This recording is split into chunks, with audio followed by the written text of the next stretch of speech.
Argyll and the Isles are the birthplace of Scottish history. This area is steeped in heritage, and the events that happen here share something with our past, which is precious, educational and meaningful.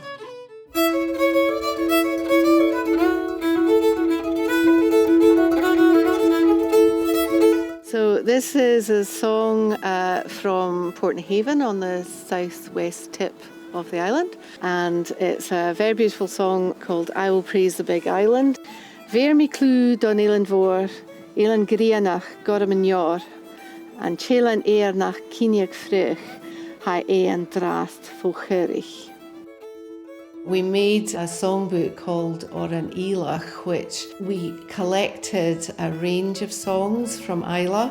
In the songbook we have songs about Godard Grovan, who was the first Viking who came to Islay and obviously has very strong connections here at Finlaggan. And we also go through more of that ancient history, but through to more modern history. So we have songs from the war, particularly in the First World War in the trenches, remembering the beauty of Islay, what they've left behind, the beauty of Argyll, what they've left behind, and also the people they've left behind. Mothers, sisters, lovers, brothers. And a lot of those stories have survived in the oral history of the songs, and we've tried to capture that. There was so many contributions from the community, so there's a lot of people feel attached to the book in that way, that they've made some real input here, that it's their book.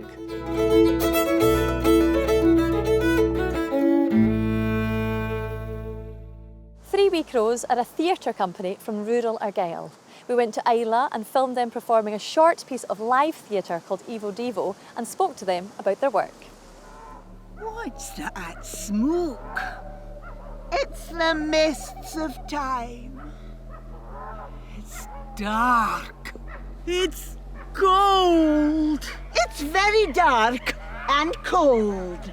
What's the time? It's about 6,500 BC. Far too early. I'm going back to sleep.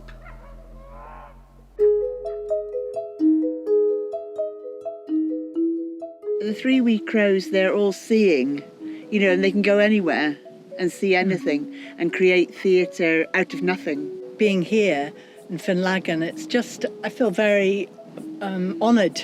It's almost like, walking through with the footsteps of people that walked in the past, the ghosts of the past, and bringing those stories to life. Well, it's a bit like being the custodians of the past. You know what I mean? You feel a responsibility, I think, that this is important. And gathering information for the future. That we're all together in this, and we mustn't forget these people. So much of Argyll is almost there at the beginnings. Kintyre was the cradle of Scotland. That's where the first Parliament was. And one of the first art college actually was at Saddle.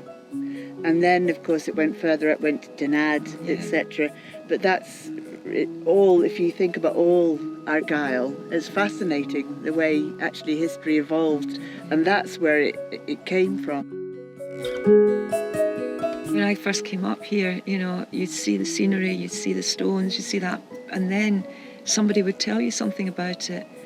And that's what sparked my interest. I thought, crumbs, as a tourist, I come, I see, but I don't know what I'm seeing. And that's when we thought that maybe if we could take those stories, those myths, and relate them to the landscape, then you have a stronger understanding of Argyll, basically. Yeah. Well, it's the biggest place, isn't it? It's where it started, isn't it? I mean, it's massive. It's where everything started, where you get your seats of Scotland before they went to Scone. It's like the beginnings of time. The work of 3 Wee Crows and Lynn MacDonald draw on Argyll's unique heritage and remind us where Scotland begins.